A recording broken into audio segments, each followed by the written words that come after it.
واغفر قلوبنا وطهر قلوبنا وثبت قلوبنا بالإيمان يقضي ديننا ويغنينا من الفقر ويغنينا بحلاله حرامه وطاعته عن معصيته والعمل سواه يدخلنا الجنة بغير حساب مع النبي والصديق والصالحين وأن الله ينور قلوبنا وقالبنا مع الهدى والتقى والعفاف والغنى والموت على دين الإسلام والإيمان بلا من ونمتحن به سبيل عدنان ولكل نية صالحة ونوينا على من نوى سيدي مربي يا حبيب محمد بن سلمان العطاس ونوينا على من نوى الشيخ الفاتحة. بسم الله الرحمن الرحيم الحمد لله رب العالمين الرحمن الرحيم مالك يوم الدين إياك نعبد وإياك نستعين اهدنا الصراط المستقيم صراط الذين أنعمت عليهم غير المغضوب عليهم ولا الضالين. أعوذ بالله من الشيطان الرجيم بسم الله الرحمن الرحيم ياسين والقرآن الحكيم إنك لمن المرسلين على صراط مستقيم تنزيل العزيز الرحيم لتنذر قوما ما أنذر آباؤهم فهم غافلون لقد حق القول على أكثرهم فهم لا يؤمنون جعلنا في أعناقهم أغلالا فهي إلى الأذقان فهم مقمحون وجعلنا من بين أيديهم سدا ومن خلفهم سدا فأغشيناهم فهم لا يبصرون وسواء عليهم أنذرتهم أم لم تنذرهم لا يؤمنون إنما تنذر من اتبع الذكر وخشي الرحمن بالغيب فبشره بمغفرة وأجر كريم. إنا نحن نحيي الموتى ونكتب ما قدموا وآثارهم أوصيناه في إمام مبين واضرب لهم مثلا أصحاب القرية إذ جاء المرسلون إذ أرسلنا إليهم اثنين فكذبوهما فعززنا بثالث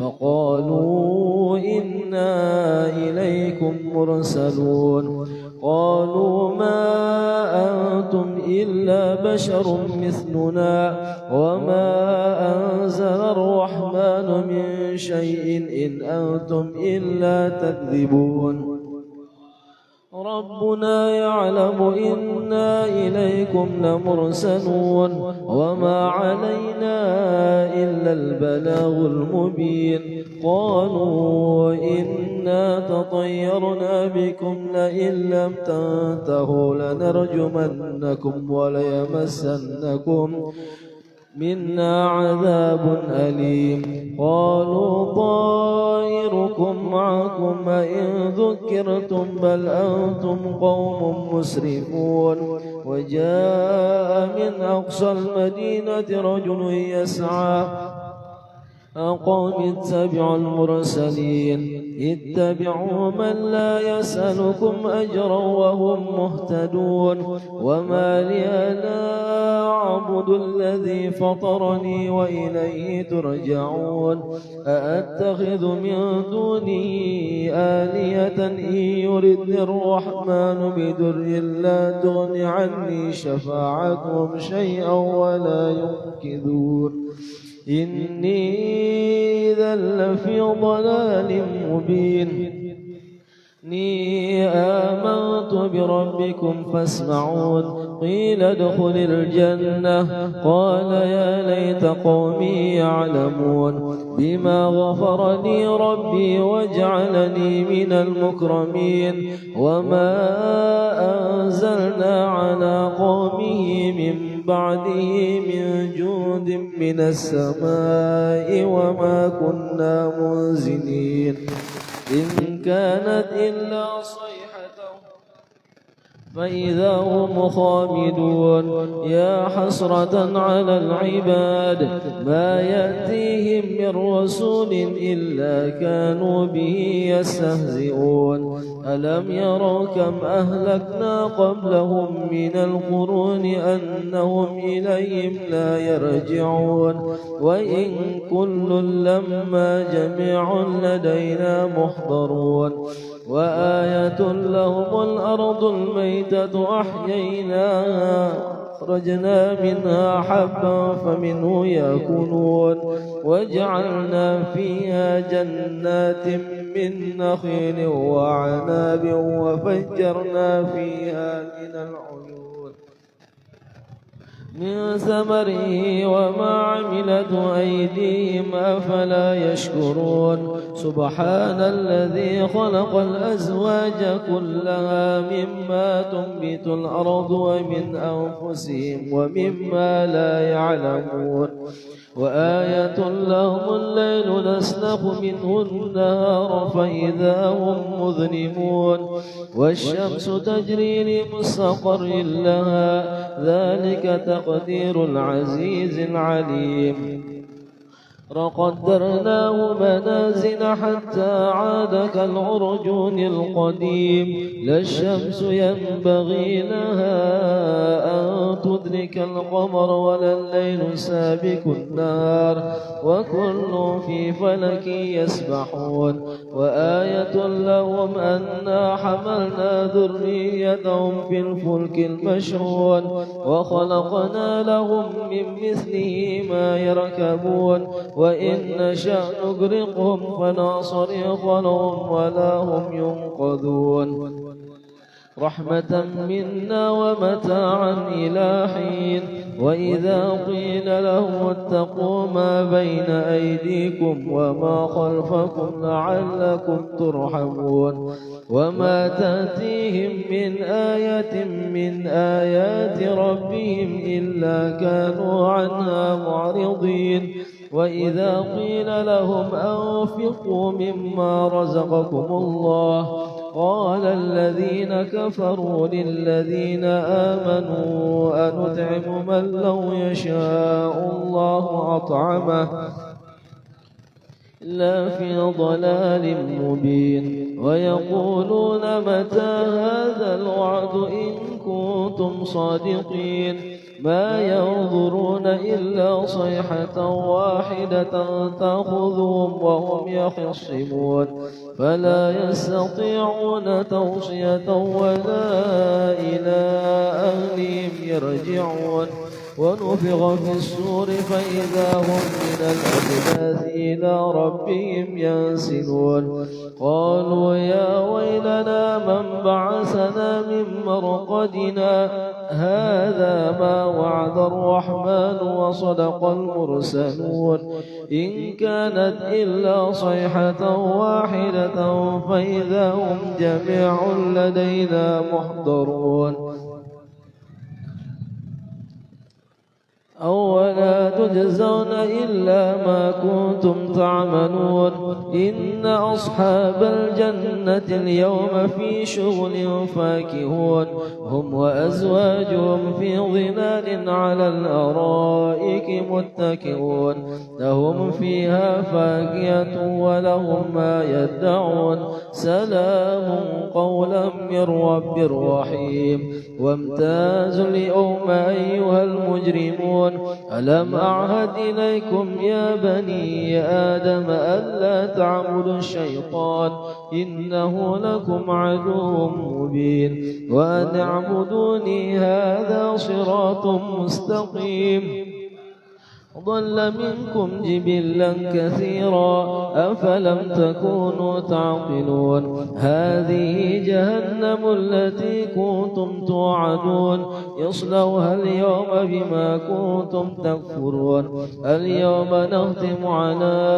أفواههم وتكلمنا أيديهم وتشهد أرجلهم بما كانوا يكسبون ولو نشاء لطمسنا على أعينهم فاستبقوا الصراط فأنى يبصرون هؤلاء مسخناهم على مكانتهم فما استطاعوا مضيا ولا يرجعون ومن نعمره ننكسه في الخلق أفلا يعقلون وما علمناه الشعر وما ينبغي له إن هو إلا ذكر وقرآن مبين لينذر من كان حيا ويحق القول على الكافرين أولم يروا أنا خلقنا لهم مما عملت أيدينا أنعاما فهم لها مالكون ذللناها لهم فمنها ركوبهم ومنها يأكلون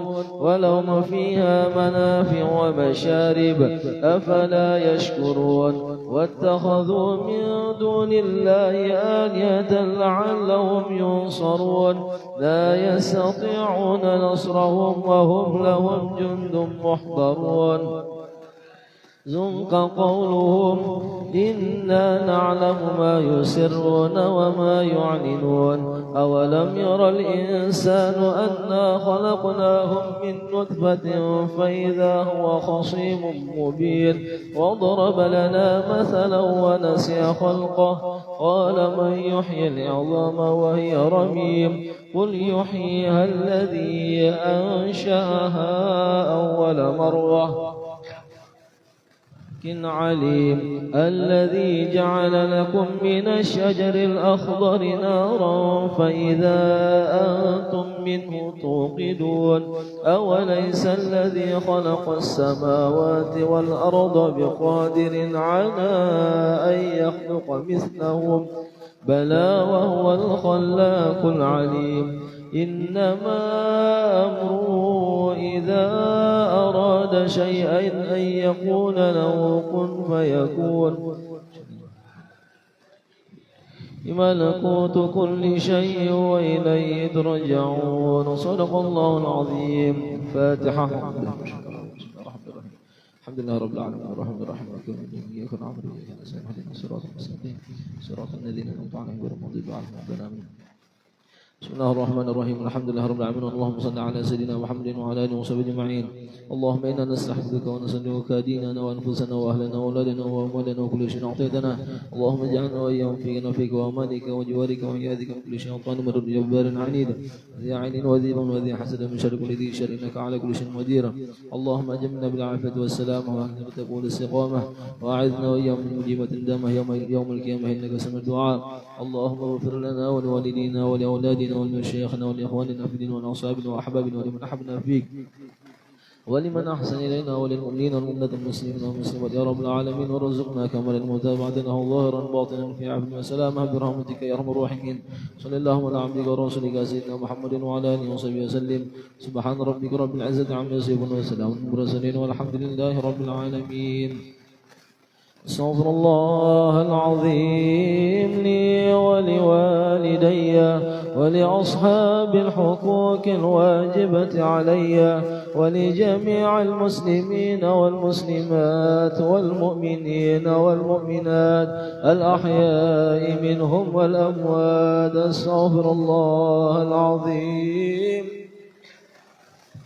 لدي ولأصحاب الحقوق الواجبة علي ولجميع المسلمين والمسلمات والمؤمنين والمؤمنات الأحياء منهم والأموات. استغفر الله العظيم لدي ولأصحاب الحقوق الواجبة علي والمسلمات والمؤمنين والمؤمنات الأحياء منهم والأموات.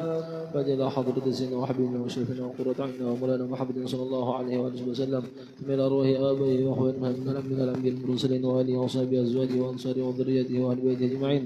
ثم إلى أرواح سادتنا أبي بكر وعمر وعثمان وعلي وحمزة والعباس وسيدنا الحسن والحسين والعشرة المبشرين والتابعين وتبع التابعين لهم بإحسان إلى يوم الدين. ثم إلى أرواح سيدنا فاطمة بنت سيد المرسلين وسيدتنا خديجة الكبرى وعائشة الرضا. ثم إلى أرواح سيدنا علي زين العابدين وابن سيدنا محمد الباقر وسيدنا جعفر الصادق وسيدنا علي الوريدي وسيدنا محمد النجيب وسيدنا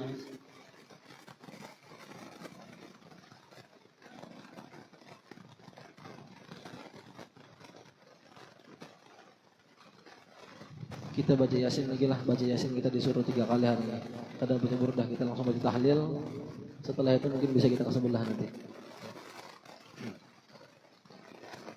Bismillahirrahmanirrahim. ياسين والقرآن الحكيم إنك لمن المرسلين على صراط مستقيم تنزيل العزيز الرحيم مما أنذر آباؤهم فهم غافلون لقد حق القول على أكثرهم فهم لا يؤمنون إنا جعلنا في أعناقهم أغلالا فهي إلى الأذقان فهم مطمحون وجعلنا من بين أيديهم سدا ومن خلفهم سدا فأغشيناهم فهم لا يبصرون وسواء عليهم أنذرتهم أم لم تنذرهم لا يؤمنون إنما تنذر من اتبع الذكر وخشي الرحمن بالغيب فبشره بمغفرة وأجر كريم إنا نحن نحيي الموتى ونكتب ما قدموا وآثارهم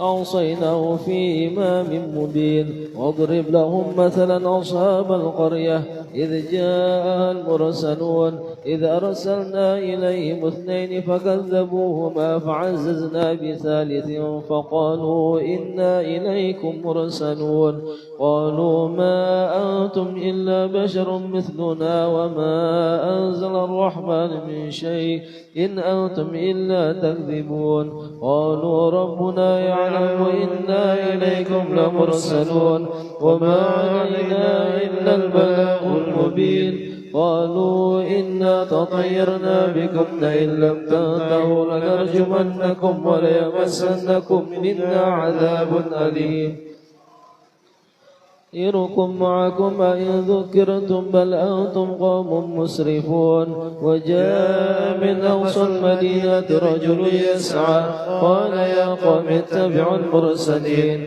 اتبعوا من لا يسألكم أجرا وهم مهتدون وما لي لا أعبد الذي فطرني وإليه ترجعون أتخذ من دونه آلهة إن يردني الرحمن بدر لا تغن عني شفاعتهم شيئا ولا ينقذون إني إذا لفي ضلال مبين إني آمنت بربكم فاسمعون قيل ادخل الجنة قال يا ليت قومي يعلمون بما غفر لي ربي وجعلني من المكرمين وما أنزلنا على قومه من بعده من جند من السماء وما كنا منزلين إن كانت إلا صيحة واحدة فإذا هم خامدون يا حسرة على العباد ما يأتيهم من رسول إلا كانوا به يستهزئون ألم يروا كم أهلكنا قبلهم من القرون أنهم إليهم لا يرجعون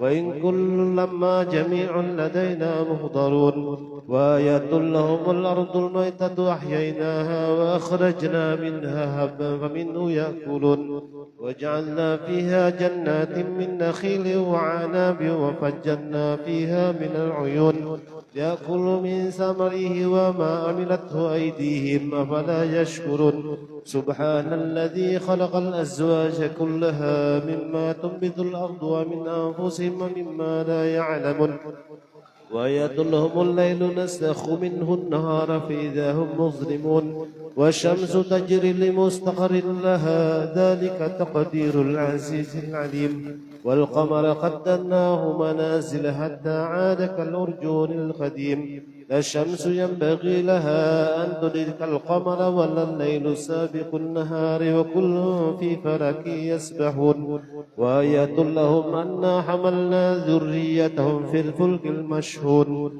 وخلقنا لهم من مثله ما يركبون وإن نشاء نغرقهم فلا صريخ لهم ولا هم ينقذون إلا رحمة منا ومتاعا إلى حين وإذا قيل لهم اتقوا ما بين أيديكم وما خلفكم لعلكم ترحمون وما تأتيهم من آية من آيات ربهم إلا كانوا عنها معرضين وإذا قيل لهم أنفقوا مما رزقكم الله قال الذين كفروا للذين آمنوا أنطعم من لو يشاء الله أطعمه إن أنتم إلا في ضلال مبين ويقولون متى هذا الوعد إن كنتم صادقين ما ينظرون إلا صيحة واحدة تأخذهم وهم يخصمون فلا يستطيعون توصية ولا إلى أهلهم يرجعون ونفخ في الصور فإذا هم من الأجداث إلى ربهم ينسلون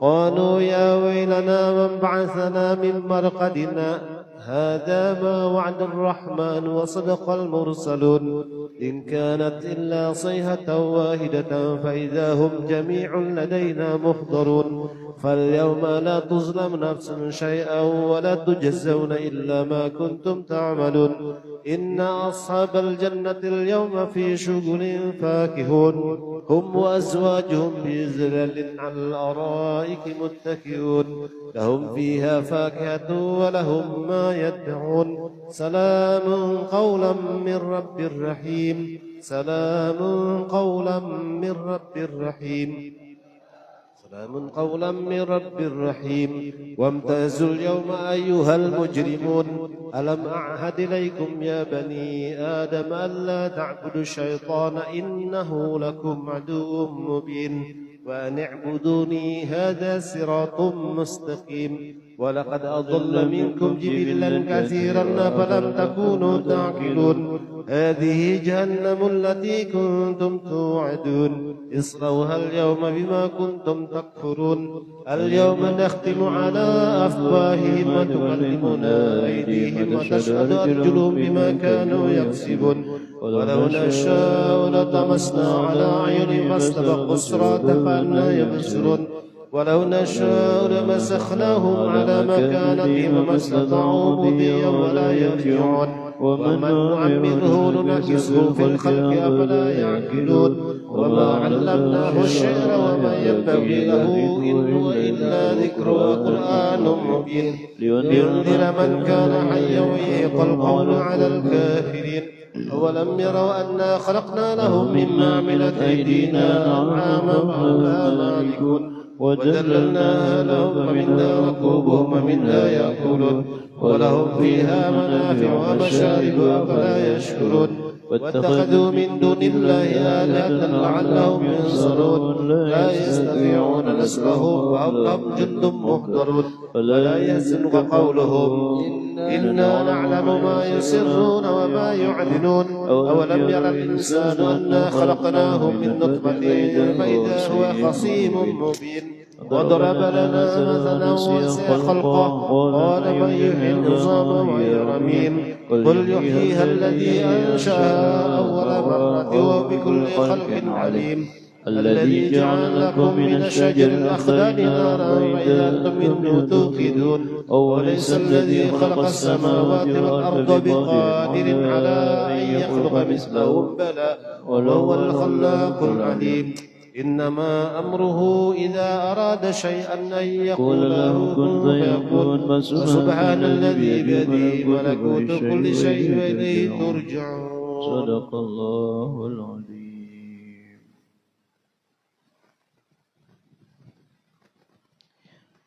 Kita bersama-sama baca burdah dan setelah baca burdah nanti kita ke sebelah tempat Haji Mungil.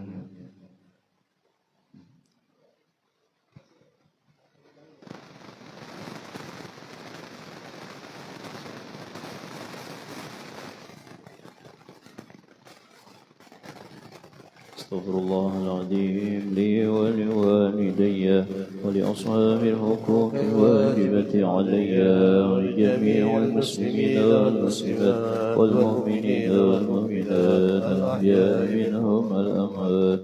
Astaghfirullahaladzim li wa liwalidayya wa li ashabil huquq wajibati alayya wa li jami'il muslimin wal muslimat wal mu'minin wal mu'minat الأحياء منهم والأموات. استغفر الله العظيم لي ولوالدي ولأصحاب الحقوق الواجبة علي ولجميع المسلمين والمسلمات والمؤمنين والمؤمنات الأحياء منهم والأموات. الفاتحة بنية صاحبه وبنيته. الفاتحة. أعوذ بالله من الشيطان الرجيم. بسم الله الرحمن الرحيم. الحمد لله رب العالمين الرحمن الرحيم مالك يوم الدين إياك نعبد ونستعين.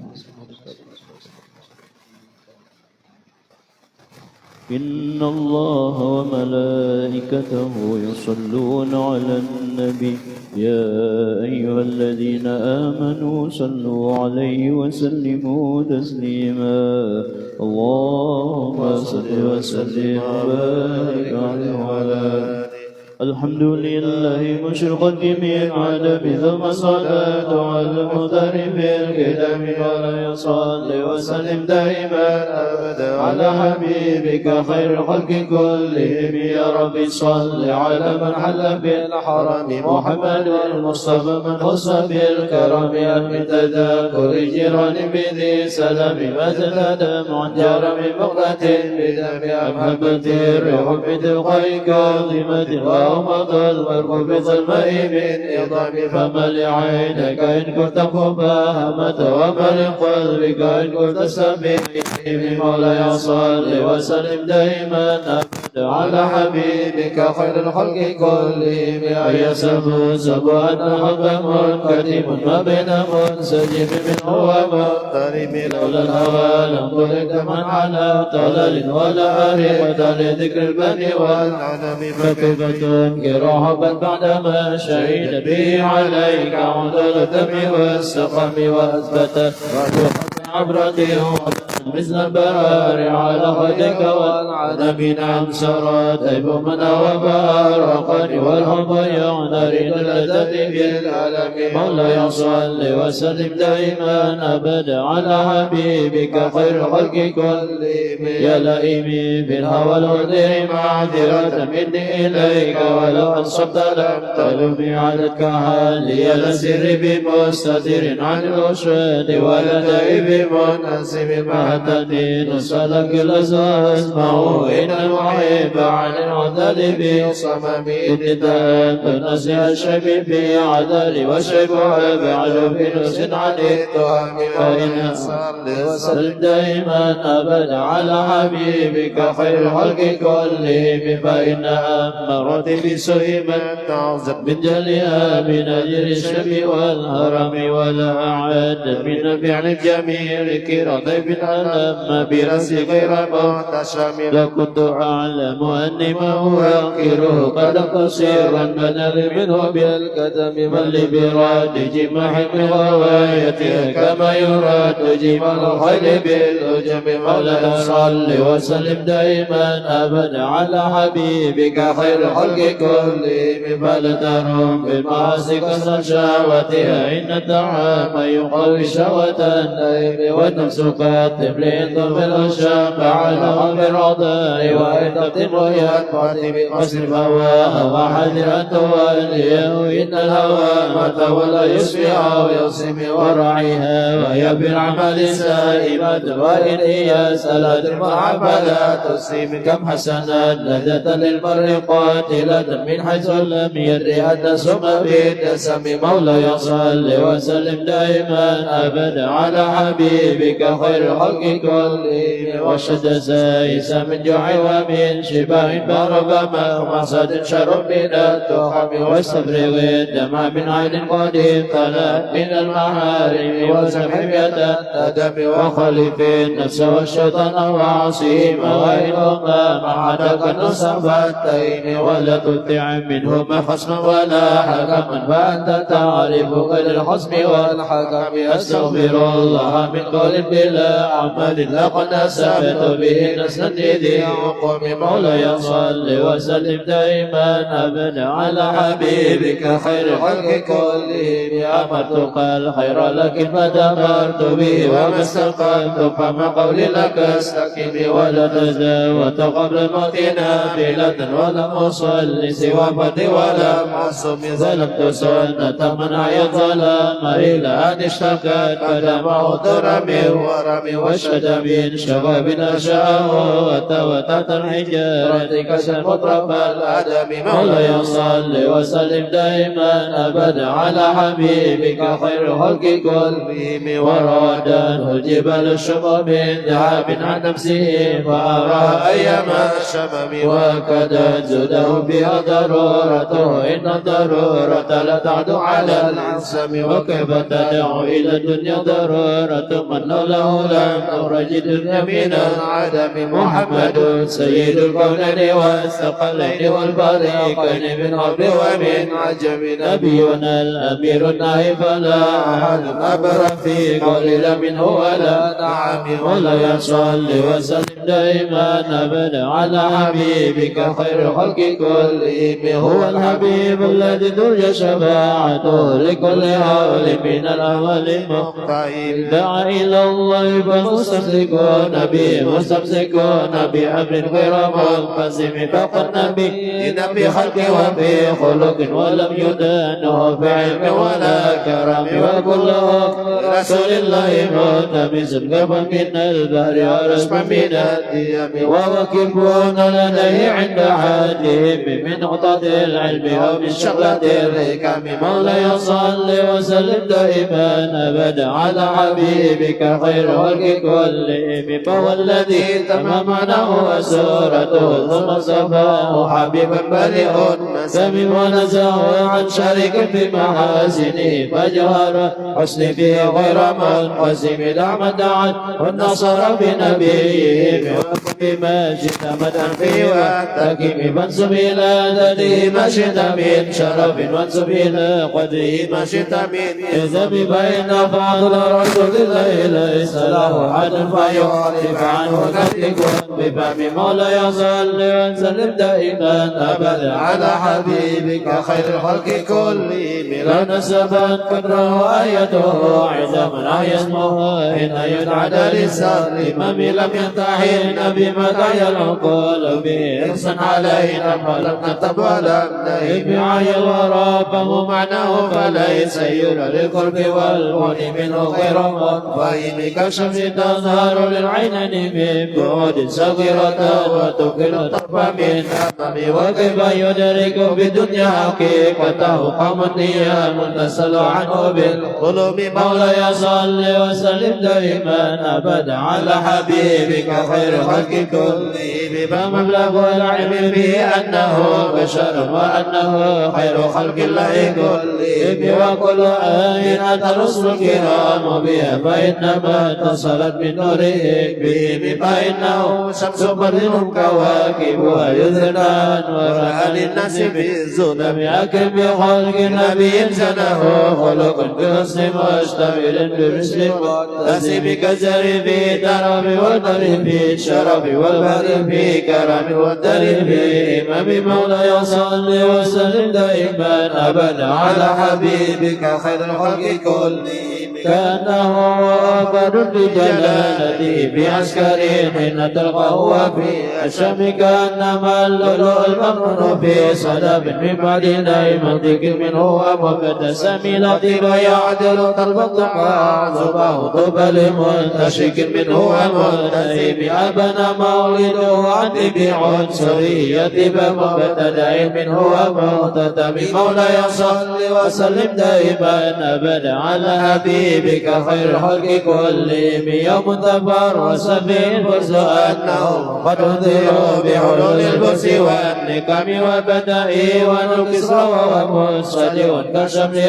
أصحاب كسرى غير ملتئم والنار خامدة الأنفاس من نسب عليه والنار سعد من سدم وسألسى وتأنفضت بحيرتها ورد والدها بالوجه نظم كأن بالنار ما بالماء من بلد حزن وبالماء ما بالنار من ضرب مولاي صل وسلم دائما أبدا على حبيبك خير الخلق كلهم والجن تعطف والأنوار ساطعة والحق يزال بمعنى ومن كلم عمرو صم فعلان البشائر لم تسمع وبرقة الإنذار لم تشم من بعد ما أخبر لك ومكاهنهم بأن دينهم المعوج لم يقوم وبعدما عينوا في الأفق من شهوب قدرة وفق في الأرض من صنم حتى غدا طارق الوحي منهزم من الشياطين يحو إثر منهزم مولاي صل وسلم دائما أبدا على حبيبك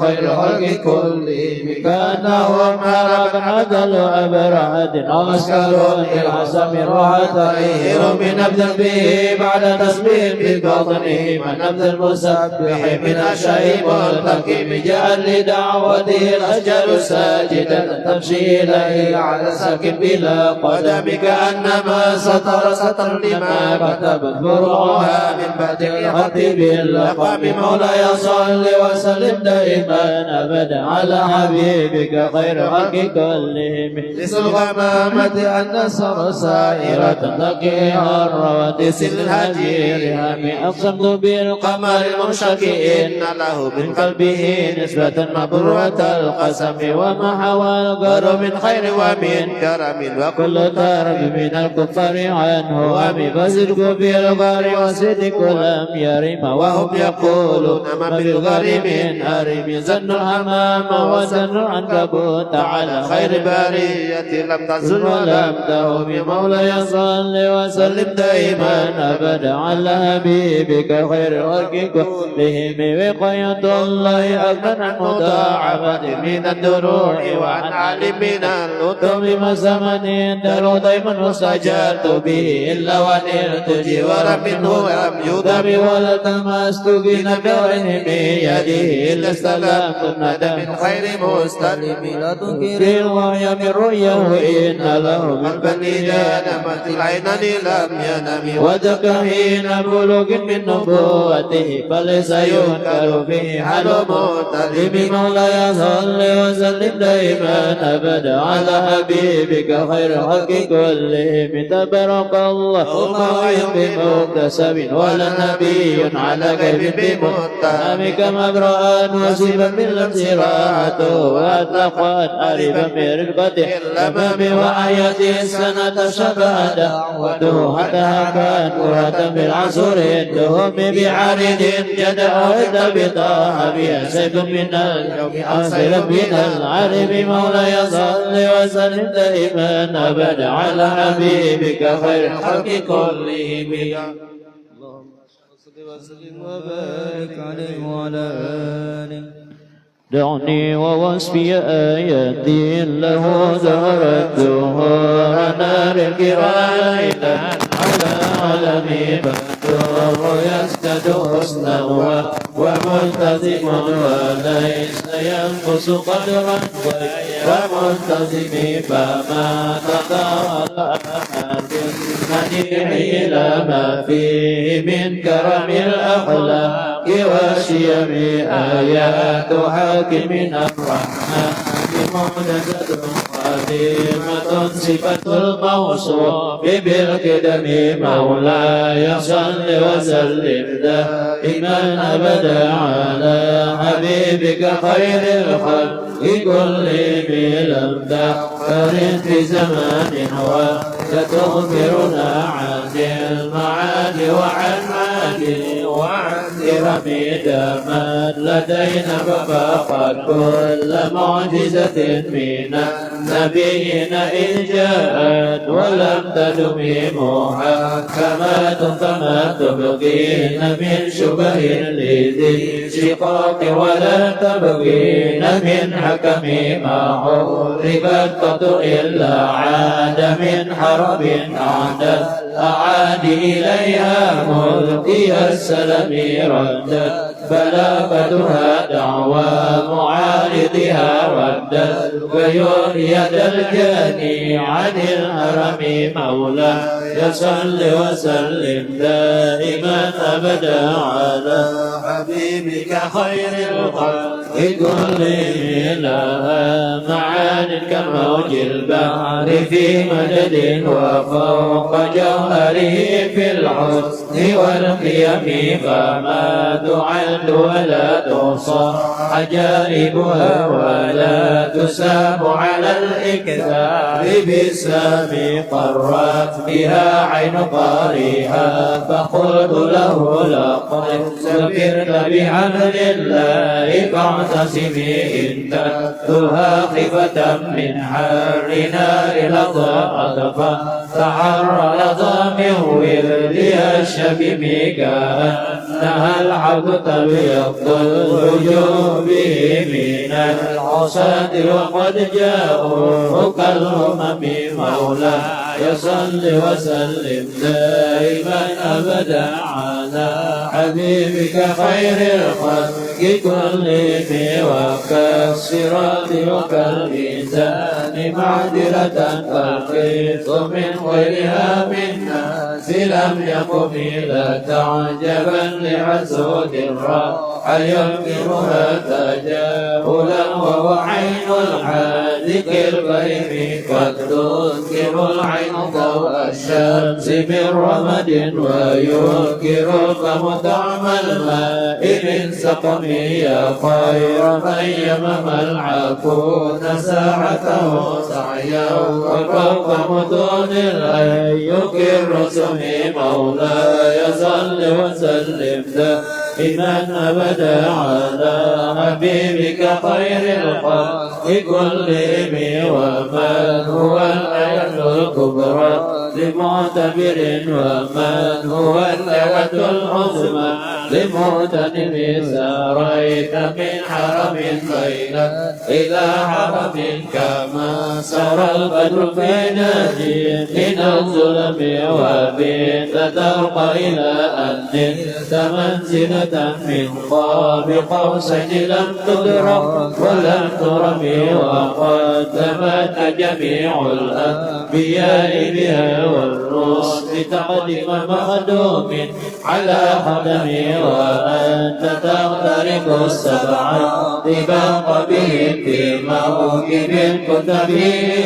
صاحب العالم مولاي صل وسلم دائما أبدا على حبيبك خير الخلق كلهم حتى إذا لم تتعشر لمستفد من الدنوع ولا مرقى لمستلم خافت كل مقام في إضافة الأرض بالرفع مثل المفرد العالمي كيما تفوز بوصل أي مستتر عن العيون وسر أي مكتتم فوزت كل فخار غير مشترك وجزت كل مقام غير مزدحم وجل مقدر ما وليت من رتب وعز إدرك ما أوليت من نعم مولى يصل وسلم دائما أبدا على حبيبك خير الخلق كلهم بشرى لنا معشر الإسلام إن لنا من العناية ركنا وثمن هدمي لما دعا الله داعينا لطاعته بأكرم الرسل كنا أكرم الأمم رعى قلوب عدا أنباء وبعثته كلمات أجمل الغفلان من ونبي فزال يلقاه في كل معترك حتى حكوا بقنا لحما على وطن مولاي صل وسلم دائما أبدا على حبيبك خير الخلق كلهم ودوا الفرار فكادوا يملكون به أشلالا مع العقلة والرحم تمضي الليالي ولا يدعون عندك ما لم تكن بليالي الأشهر الحرم كأنما الجن ضيف حل ساحتهم بكل قرن إلى لعب حيدا قرب يجر بعد خميس فوق سابعة يرمي بموج من الأبطال منتقم من كل منتدب لله محتسب يسكو بمستصر للكفر مصطلب مولاي صل وسلم دائما أبدا على حبيبك خير الخلق كلهم حتى غدت فلة الإسلام وهي بهم من بعد غربتها موصولة الرحم مقبولة أبدا بالرفق الأب وخير بعد ولم تجام ولم تئمهم الجبال فسل عنهم مصادمهم ماذا رأى منهم في كل مصطلب وسل حنين وسل بدرا وسل عدا فصول حفلهم أنها بلا وخم المصدر الجد حمرا بعدما وردت من العدا كل مصود من اللمم مولاي صل وسلم دائما أبدا على حبيبك خير الخلق كلهم والكاتبين بسطر الخط ما تركت أقلامهم عقد اسم غير منعدم شك السلاح لهم سما تميزهم والورد يمتاز بالسما من السلم تهدي إليك رياح النصر نشرهم فتحسب الشرف الأكمام بكل كم كأنهم بظهور الخير نبتربا من شدة العزم لا من شدة العزم طارا قلوب العدا من باسهم فرقا فما تفرق بين الباب والبهم مولاي صل وسلم دائما أبدا على حبيبك خير الخلق كلهم ومن تكن برسول الله نصرته إن تلقى الأسر بها بها تجمي ولا ترى بولي غير منتصر به ولا من عدو غير منقسم أحل أمته في عرز ملته كالذي حل مع الأشبال في أجل كم جدلت كلمات الله من جدل به وكم خصم القرآن من خصم كفاك بالعلم في الأمي معجزة في الجاهلية والتأديب في الحكم مولاي صل وسلم دائما على حبيبك خير الخلق كلهم خدمته بمدين أستكل به ذنوب عمر مضى بالشهر والقدم إذ غلدني أمان شواكبه كأنني بما هدي من النعم أتت غي صفا بالحالتين وما وصلت إلا على الأثم والندم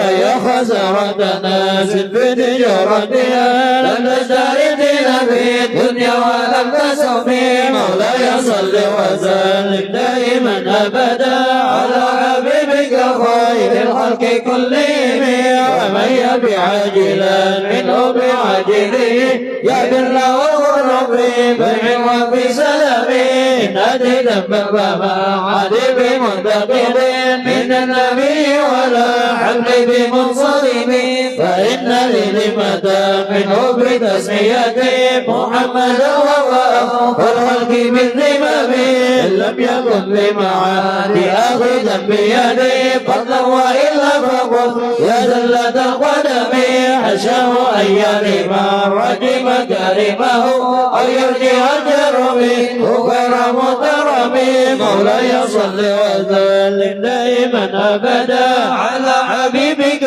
خير الخلق كلهم ومنذ ألزمت أفكاري مدائحه وجدته لخلاصي غير ملتزم ولن يفوت الغنى منه يدا تالبا إن حيا يبرد الأزهار في الأكم ولم أرد زهرة الدنيا التي اقتطبت يد زهير بما أتى على هرمي يا أكرم الخلق ما لمن ألوذ به سواك عند حضور الحديث العميم يا أكرم الخلق ما لمن ألوذ به سواك عند حضور الحديث العميم يا أكرم الخلق ما لمن ألوذ به سواك عند حضور الحديث العميم مولاي صل وسلم دائما أبدا على حبيبك خير الخلق كلهم ولن يضيق رسول الله جاءك به إذا الكريم تجلى باسم منتقم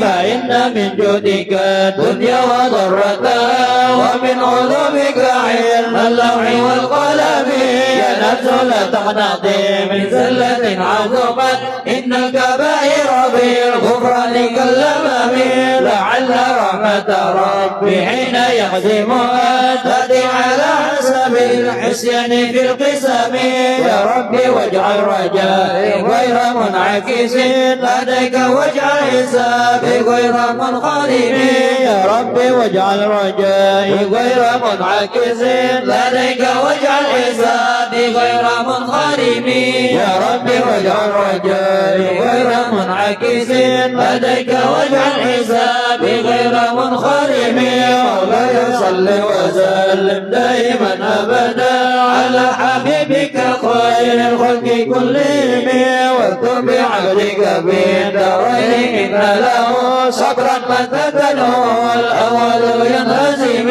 وليس بصلاة منك دائمة على النبي بمنهل ومنسجم مرنحت عذبا للبدر عصبا وأطرب العزان للعز بالنوم ثم الرضا عن أبي بكر وعن عمر وعن علي وعن عثمان ذي الكرم والآل وصحبه ثم التابعين لهم أهل التقى والنقى والعلم والكرم مولاي صل وسلم دائما أبدا على حبيبك خير الخلق كلهم اللهم صل وسلم وبارك عليه وعلى آله يا ربي بالمصطفى بلغ مقاصدنا واغفر لنا ما مضى يا واسع الكرم يا ربي بالمصطفى بلغ مقاصدنا واغفر لنا ما مضى يا واسع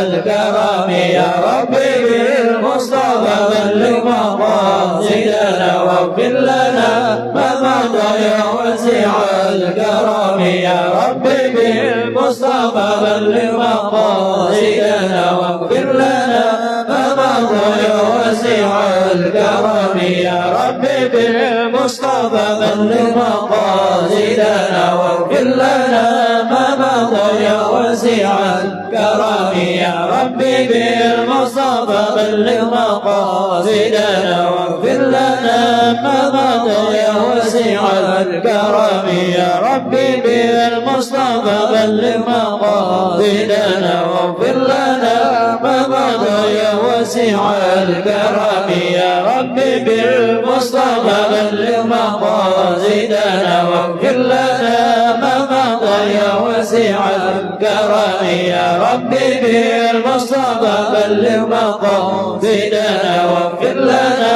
ما مضى يا واسع الكرم يا ربي بالمصطفى بلغ مقاصدنا واغفر لنا ما مضى يا واسع الكرم واغفر إلهي لكل المسلمين بما يخلو في المسجد الأقصى وفي الحرم بجاه من بيته بطيبة حرم واسمه قسيم من أعظم القسم وهذه بركة المختار قد ختمت والحمد لله في بدء وفي ختم أبياتها قد أتت 60 مع 100 فرج بها كربنا يا واسع الكرم أبياتها قد أتت 60 مع 100 فرج بها كربنا يا واسع الكرم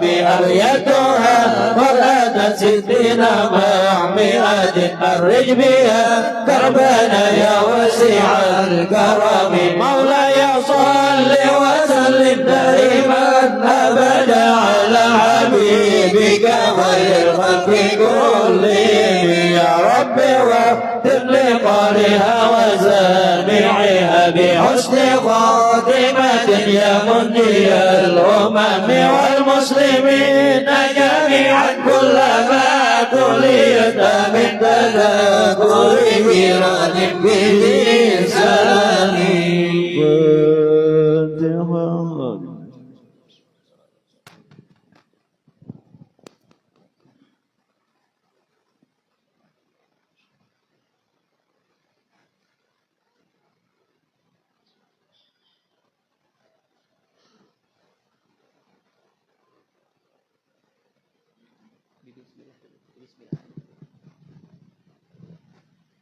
إلهي نسألك بالاسم الأعظم جاه المصطفى فرج علينا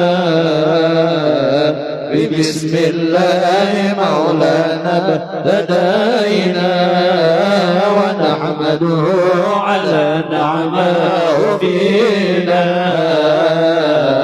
توسلنا به بكل أمر قياد الخلق رب العالمين وبالأسماء ما وردت بناصر وما في الغيب محزونا مصونا بكل كتاب أنزله تعالى وقرآن شفاء للمؤمنين بكل كوائب الأملاك ندعو بما في ضرب ربي أجمعين وبالهادي توسلنا ولذنا وكل الأنبياء والمرسلين وآله مع الأصحاب جمعا توسلنا وكل التابعين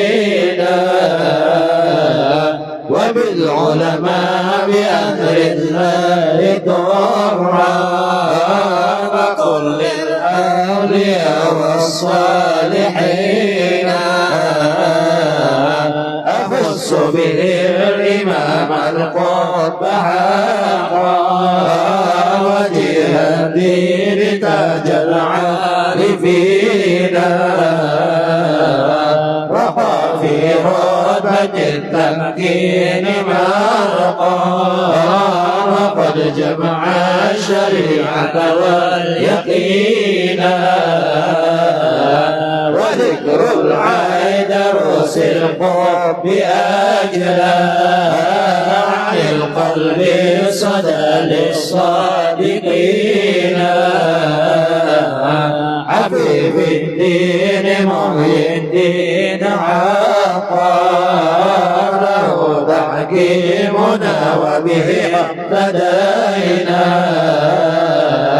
ولا ننسى كمال الدين سعدا عظيم الحال تاج العابدين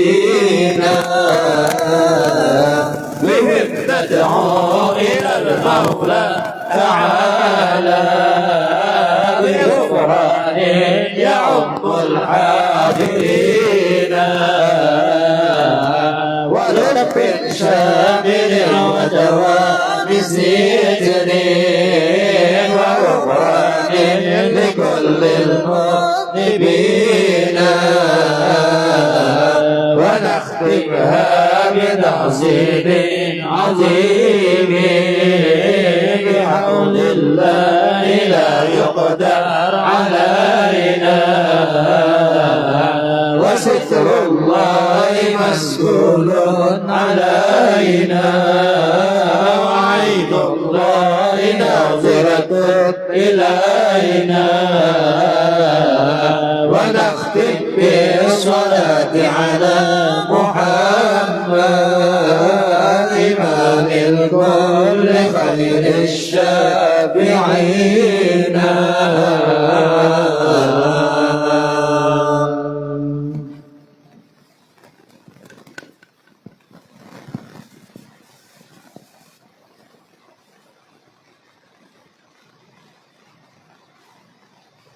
Amin. Bismillahirrahmanirrahim. Alhamdulillahi rabbil alamin. Allahumma salli ala sayyidina Muhammadin abdika wa nabiyyika wa rasulika nabiyil ummi wa ala alihi wa sahbihi wa sallim. Assalatu wassalamu alaika ya Rasulullah. Assalatu wassalamu alaika ya Nabi Allah. Assalatu wassalamu alaika ya Habiballah.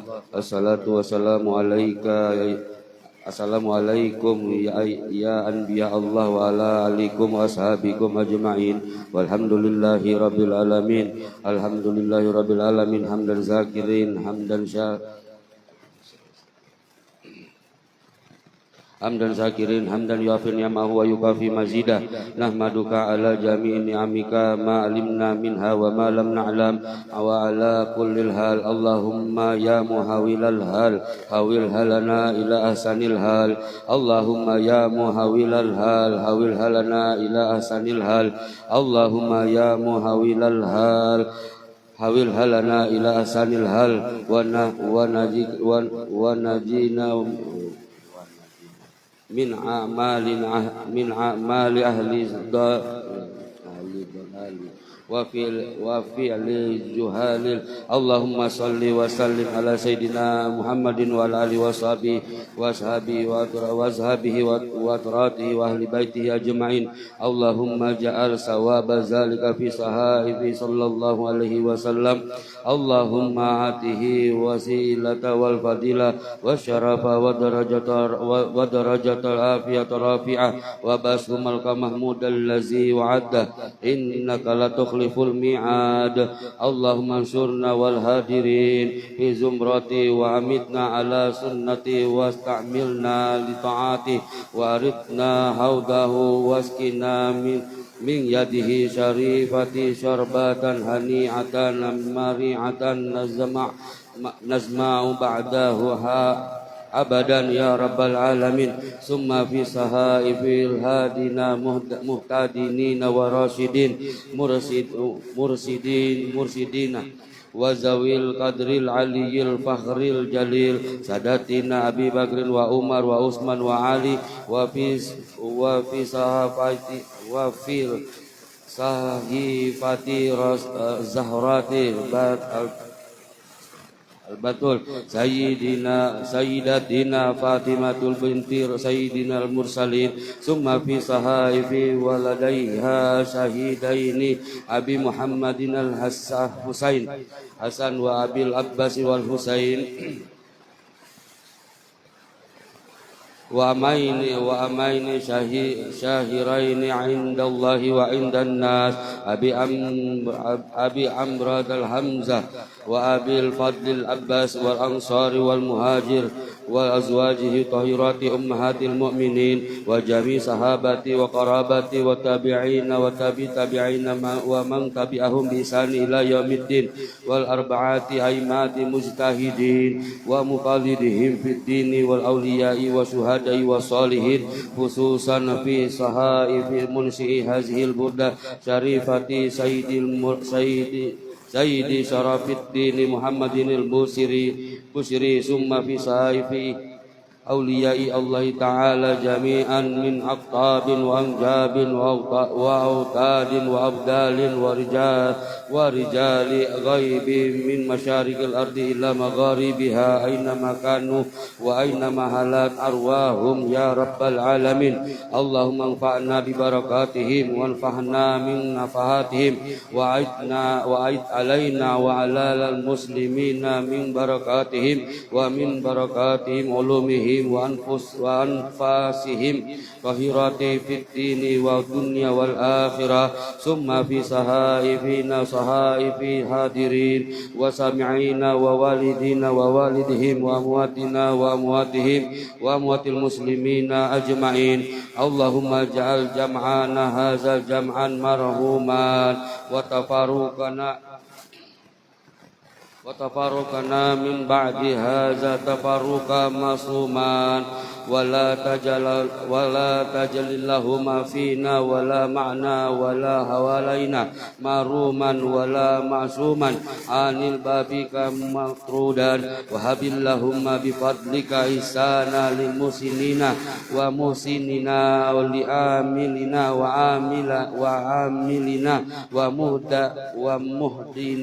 ومهدمنا وهب لنا جميعا بمانك وكرامك برحمتك يا أرحم الراحمين اللهم اجعل آخر الكلام من الدنيا عند انتهاء أجالنا شهادة أن لا إله إلا الله وأن محمد رسول الله وأمتنا عليها غير مطوننا ولا فتيننا ولا قانتنا ولا مغيرنا يا رب العالمين اللهم إنا نسألك من خير ما سألك منه عبدك ونبيك محمد صلى الله عليه وسلم ونستعيذك من شر ما استعاذك منه عبدك ونبيك محمد صلى الله عليه وسلم إن الله وملائكته يصلون على النبي يا أيها الذين آمنوا صلوا عليه وسلموا تسليما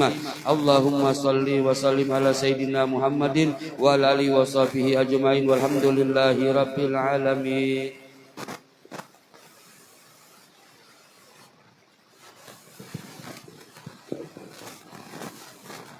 Assalamualaikum warahmatullahi wabarakatuh. Bismillahirrahmanirrahim. Alhamdulillahirabbil wassalatu wassalamu ala habibi rabbil alamin sayyidina maulana Muhammad wa ala alihi wa sahbihi ajma'in. Amma ba'd. Yang sama-sama kita muliakan dan kita hormati dan kita cintai segenap para habaib wabil khusus Fadilatul Habib Muhammad Bagir bin Abdul Qadir bin Agil wal Habib Khairul bin Taha bin Zain Al-Idrus selaku Sekretaris Rabithah Alawiyah Kuta Timur wa Sayyid Ari bin Johan Shah Al-Habsyi wa Sayyid Muhammad bin Luqman Al-Habsyi dan para habib yang lain hafizahumullah wa ra'ahum min kulli makruh wa mata'anallahu biduli hayatihim syarifah ma'a kamalis sihah wal afiyah amin amin ya rabbal alamin. Dan juga yang kami muliakan dan kami hormati dan kami ta'zimi segenap guru-guru agama yang berhadir pada malam hari ini, wabil khusus guru kita bersama Guru Haji Irsyadillah, Guru Haji Abdul Hamid, Guru Haji Abdul Majid, Guru Muhammad Rafi'i, Guru Muhammad Zaini, Guru Nisron dan guru-guru yang lain. Teriring doa untuk beliau-beliau semuanya. Mudah-mudahan Allah panjangkan umur beliau semuanya.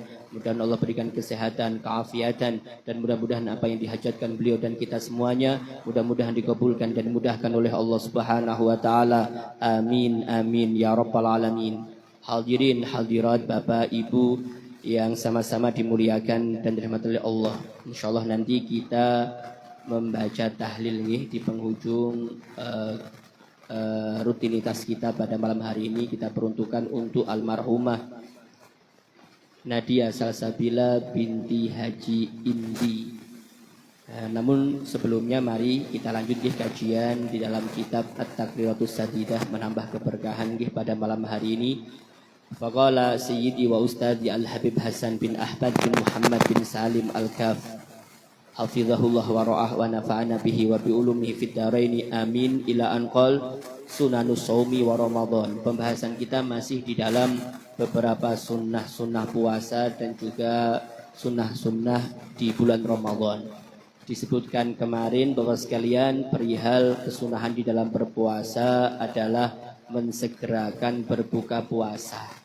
Ini apabila tayaqqanal ghurub, apabila ia telah meyakini telah tenggelamnya matahari, betul-betul sudah tiba waktu maghrib. Tapi kalau masih remeng-remeng ragu, sudah tenggelam atau belum, sudah tiba waktu maghrib atau belum, kalau kayak gitu lebih baik ditunda, diakhirkan sampai betul-betul yakin kalau sudah masuk waktu maghrib. Demikian ini yang dimaksud dengan mensegerakan berbuka puasa. Bukan berarti mensegerakan itu cepet-cepet pokoknya langsung main buka, ya enggak kayak gitu. Nanti khawatir kalau belum waktunya buka kita sudah buka, malah batal sholat kita, malah rusak atau batal puasa kita. Oleh karenanya ya lebih baik kita berhati-hati. Kalau memang sudah betul-betul tenggelam matahari, kita yakin, dalam artian yakin di sini kita melihat betulan mataharinya sudah tenggelam, atau mungkin kita sudah melihat jadwalnya kayaknya di Kutai Timur ini jam sekian, dilihat jamnya sudah masuk, lebih lagi nih, lebih semenit 2 menit ini, oh berarti sudah yakin tenggelam. Lebih baik mensegerakan berbuka puasa. Demikian ini kata di antara lagi kata beliau kesunahannya adalah as-suhur atau as-sahur, bersahur. Walau bijur atima, sekalipun sahurnya itu dengan seteguk air, walaupun kayak gitu. Walaupun semacam itu hanya sekedar seteguk air. Apa hikmahnya kok kita dituntut untuk bersahur? Disebutkan di dalam catatan kakinya, wa hikmatuhu, dan hikmahnya kita bersahur at-taqawwi 'ala shaumi, agar kita kuat untuk berpuasa. Nah, demikian agar kita lebih mampu untuk menjalani puasa. Dan alasannya lagi, hikmahnya wa mukhalafatu ahlil kitab, dan menyalahi ahlul kitab. Karena kalau orang dahulu, umat-umat sebelumnya, ahlul kitab itu kan berarti Nasrani sama Yahudi, Karena yang dimaksud kitab di sini adalah kitab yang diturunkan oleh Allah, bukan agama lain. Kalau mungkin maaf Buddha, mungkin ada Hindu, dewa-dewa itu bukan ahlul kitab. Itu bukan ahlul kitab. Kan demikian. Beda sekalian bahasanya ahlul kitab. Ahlul kitab itu yang memang betul-betul mereka itu pengikut Nabi Musa atau betul-betul pengikut Nabi Isa. Kan demikian, betul-betul pengikut mereka. Kan demikian yang memang berpacu dengan kitab yang memang dulu diturunkan oleh Allah. Ada Zabur, ada Injil, kan demikian ada Taurat, Nabi Musa dan seterusnya. Ini pacuannya itu, acuannya itu namanya ahlul kitab. Tapi kalau yang lainnya itu bukan ahlul kitab. Yang lainnya itu bukan ahlul kitab, ini tidak dibenarkan, itu bisa jadi mengada-ngada. Tentunya kita meyakini semacam itu Bapak sekalian. Beda kalau orang Nasrani pengikut Nabi Isa, jelas kita meyakini Nabi Isa adalah seorang nabi, Nabi Musa seorang nabi, dan bahkan kita meyakini mereka diturunkan kitab, kan demikian, dan kitabnya dari Allah. Makanya ada agama samawi, bahasanya samawi itu dari kalimat sama, langit, ya, karena memang dinisbatkan kepada agama yang diturunkan oleh Allah. Beda dengan agama-agama yang lain. Demikian karena memang menyalahi ahlul kitab. Memang orang-orang dahulu, orang Nasrani, orang Yahudi itu sekalian, mereka juga puasa. Itu puasanya tidaklah bersahur, bisa jadi karena puasa itu sepanjang hari dan malam. Nah, kalau kita enggak kayak gitu. Kita enggak kayak gitu. Maka bagaimana? Kita dituntut untuk sahur. Enaknya kita puasa walaupun sama-sama puasa, tapi kita enggak sama seperti mereka. Demikian dituntut, dianjurkan untuk bersahur. Sekalipun mungkin kata beliau dengan alasan kenyang. Makanya kata beliau fayusanu, maka disunahkan bersahur walau li syab'ana, sekalipun dia kenyang, sekalipun dia adalah orang yang sudah kenyang, orang yang kenyang tetap disunahkan untuk sahur. Wa kaunu dan disunahkan wa kaunu dan ada puasanya tadi, ada sahurnya tadi itu buru tobin, kalau bisa dengan rutob, kurma basah. Kalau enggak ya fatamrin. Tamrin itu berarti kurma kering. Kal fitri sebagaimana nanti disebutkan perihal tatkala kita berbuka puasa dengan apa aja nanti, yang paling utama, yang paling afdol. Yang jelas semacam ini. Nah, ini yang perlu diperhatikan bos sekalian, kapan masuk waktu sahur. Kapan kategori kita sudah bersahur. Waktu sahur itu kata beliau masuk waktunya min muntasafil laili, dari separuh kedua daripada malam hari. Jadi kalau semalaman itu dibagi dua, berarti pertengahan malam nih, pertengahan malam. Jadi kalau sampean makan banyak dengan niat sahur, tapi setelah isya belum tiba waktunya.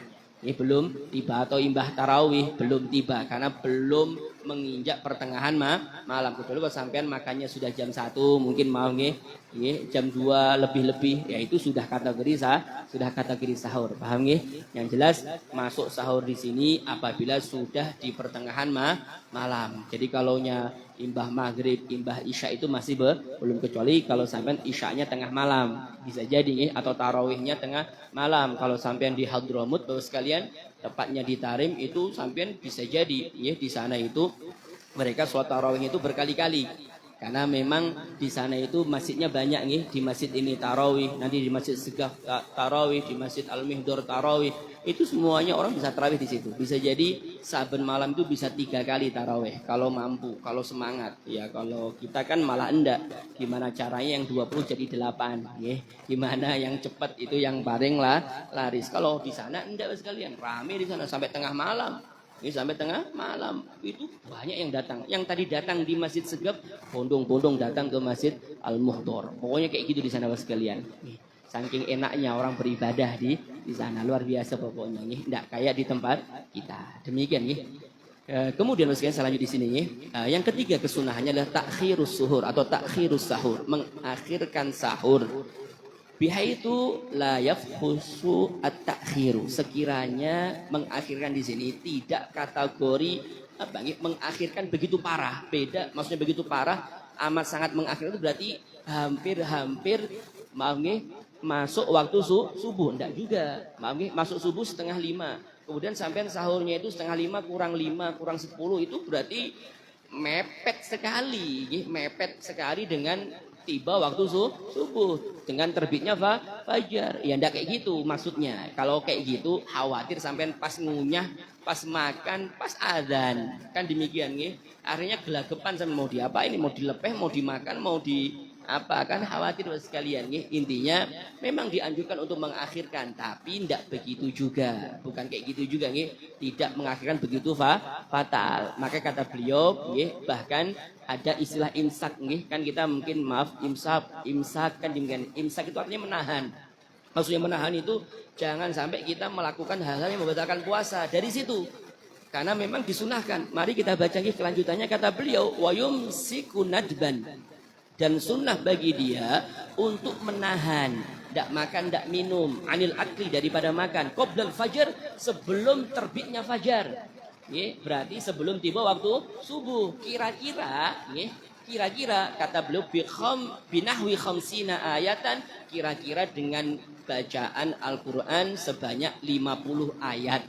Ya kalau mungkin dimenitkan berarti itu rub'i sa'ah, berarti 1/4 jam. Berarti kalau 1 jam itu 60 menit berarti kalau 1/4 itu ya 15 menit. Kalau bisa ya sebelum terbitnya fajar, sebelum subuh 15 menit itu sudah sahur berdahulu sudah sahur sebelumnya. 15 menit itu sebelum subuh itu disunahkan sudah imsak, sudah disunahkan imsak. Berarti makannya sebelum itu mungkin setengah jam sebelumnya. Demikian ini kategori takhirus sahur. Karena kategori takhirus sahur itu bukan mepet waktunya, itu bukan khawatir nanti malah ya macam-macam. Bisa jadi ya memang saya sudah sahur sebelum waktu subuh, tapi masalahnya bisa jadi ada yang belum dibersihkan, mungkin bisa jadi keburu dia masuk waktunya, mungkin ada yang nyelilit di mulutnya dan seterusnya, akhirnya dimakan, enggak taunya Ya makanya di waktu sudah tiba waktu subuh atau setelah sholat subuh, kan khawatirnya semacam itu. Oleh karenanya lebih baik kita menjaga. Intinya apa? Ya tadi imsak sebelumnya. Makanya ada istilah imsak nggih. Memang betul imsak itu sunnah. Kalau sampai belum sahur ya boleh sebenarnya. Kalau boleh boleh. Cuma sunnahnya dari situ sudah imsak, yaitu 1/4 jam sebelum waktu terbitnya fajar. Kama qala Sayyidu Sofati Zubat wa sunnah ma ilmil ghurubi yuftiru bi sur'atin wa aksuhu at-tasahhuru. Dan disunahkan apabila dia mengetahui tenggelamnya matahari, meyakini tenggelamnya matahari, yuftiru, disunahkan untuk buka puasa bi sur'atin, dengan cepat, maksudnya cepat-cepat buka puasa. Wa aksuhu, dan kebalikannya, maksudnya tidak dituntut cepat-cepat, dituntut agak melambat. At-tasahhuru, yaitu di waktu sahur. Demikian melambatkan di waktu sahur, maksudnya melambatkan ya jangan berdahulu. Sahurnya itu bukan jam 12-an, bukan jam 1, tapi mendekati terbitnya fajar. Demikian bukan cepat-cepat. Demikian. Kemudian saya lanjut. Berikutnya kesunahannya adalah al-fitru ala rutabin witron. Fayuqaddimuhu awalan. Fa illam yajid fabusrin fatamrin fama'i zamzama fama'in fahulwin fahalwa. Kesunahannya Bapak sekalian, kalau kita bicara tentang buka puasa, itu sunahnya dengan menggunakan rutop. Rutop itu kurma basah. Witron bilangannya ganjil. Bisa 1, 3, 5, 7. Pokoknya ganjil. Demikian kalau bisa makannya itu dengan rutop terlebih dahulu yang basah biar komplit. Karena memang dianjurkan yang kurma itu yang ada basahnya biar ya ada multifungsinya lah makanya makannya yang basah terlebih dahulu. Witron ganjil. Yuqaddimu awalan, maka ia mendahulukan jenis kurma yang rutop itu terlebih dahulu. Fa'ilam yajid, kalau tidak menemukan kurma yang basah, tidak punya dia, fabusrin, maka busrin.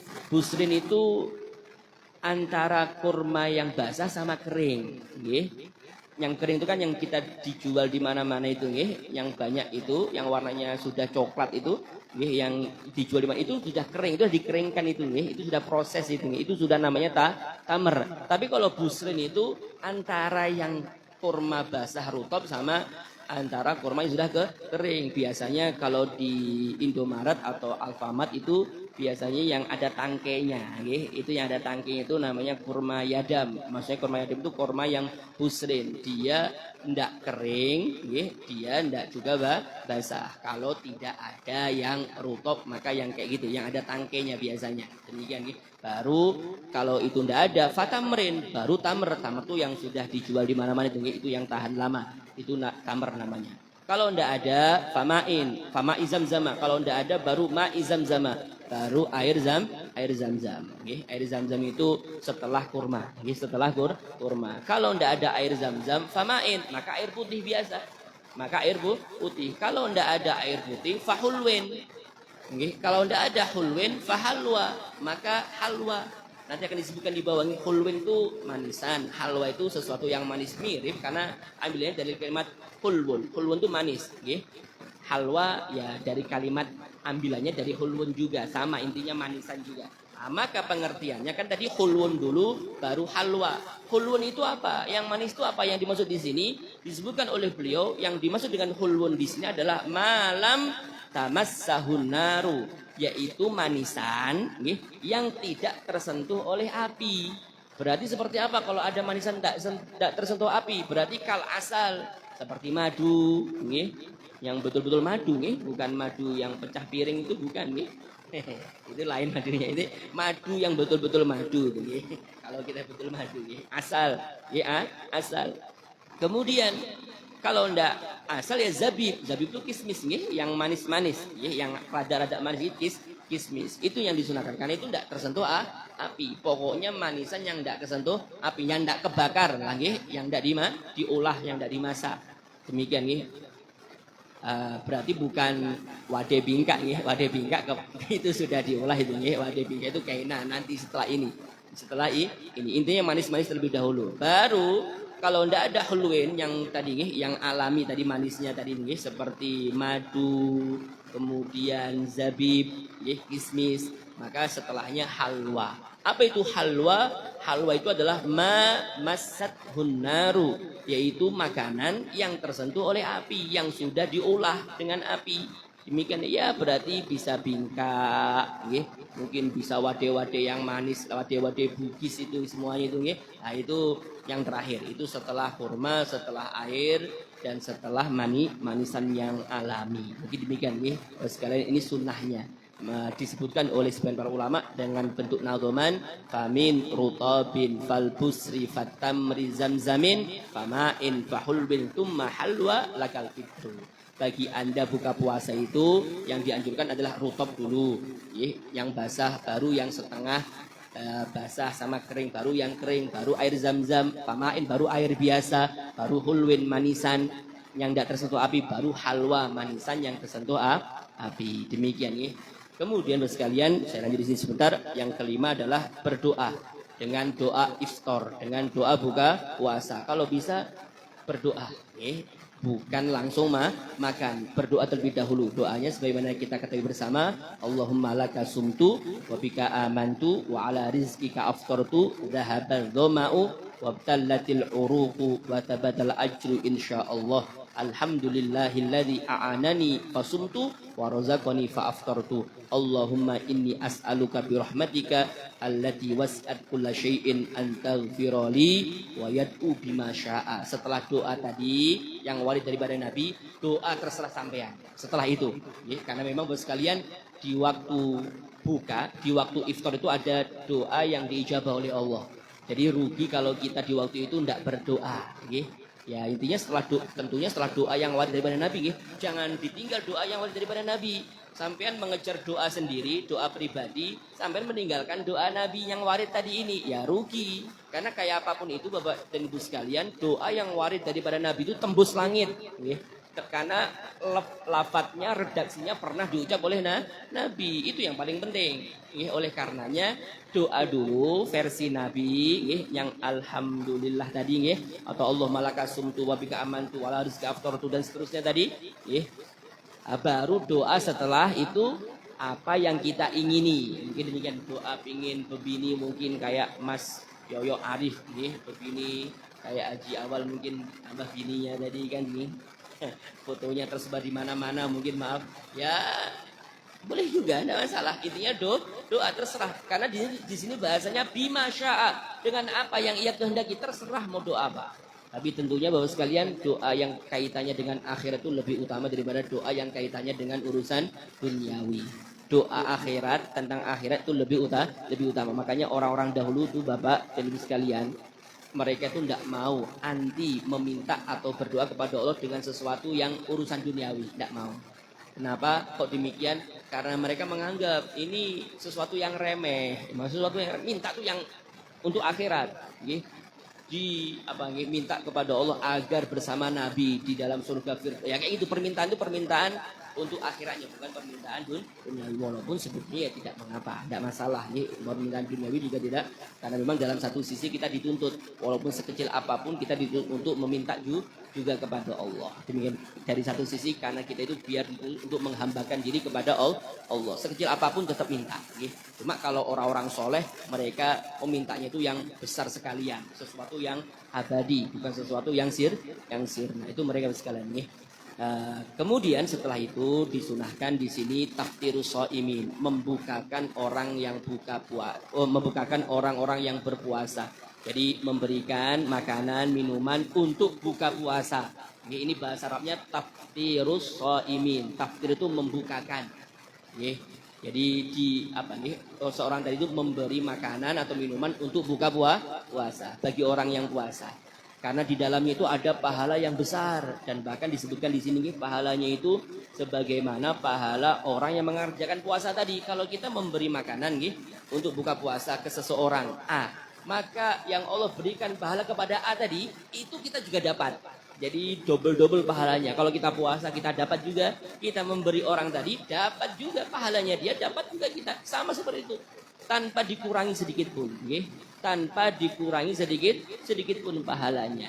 Demikian pahala yang puasa tadi tidak dikurangi juga, diberi sama. Demikian dan bahkan kalau kita mungkin sedikit membaca ya dalam riwayat yang lain di dalam kitab yang berjudul Al-Majjarur Rabih.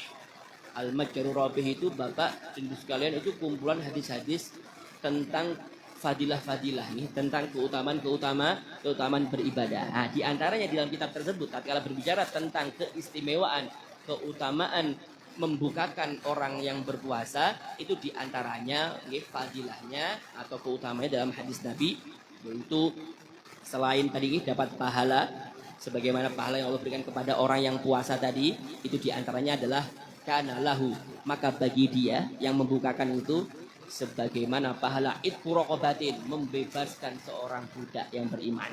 Ini pahalanya gede. Dan bahkan wakana, dan ada dia membukakan puasa tadi itu maghfiratun, sebagai apa nggih, pengampun nggih, li jami'i dunubihi, untuk semua dosa-dosanya diampuni oleh Allah. Ini gara-gara bagi ibu sekalian membukakan orang puasa. Maka tatkala Nabi mengatakan ini, maka para sahabat itu komplain nggih. Ya bertanya kepada Nabi, laisa kulluna yajidu ma yufatiru shaima. Kalau demikian ya Rasulullah, ini amalan gede ini, amalan besar ini, orang bukakan puasa itu amalan besar, pahalanya besar. Pahalanya itu sebagaimana pahala orang yang kita bukakan, kemudian dapat pahala sebagaimana membebaskan seorang budak, kemudian pahalanya itu diampuni dosa-dosanya, fi mamadhu, yang telah lalu diampuni oleh Allah. Enak sekali kata para sahabat. Tapi ya Rasulullah, masalahnya tidak semuanya dari kita itu bisa membukakan puasa, itu masalahnya.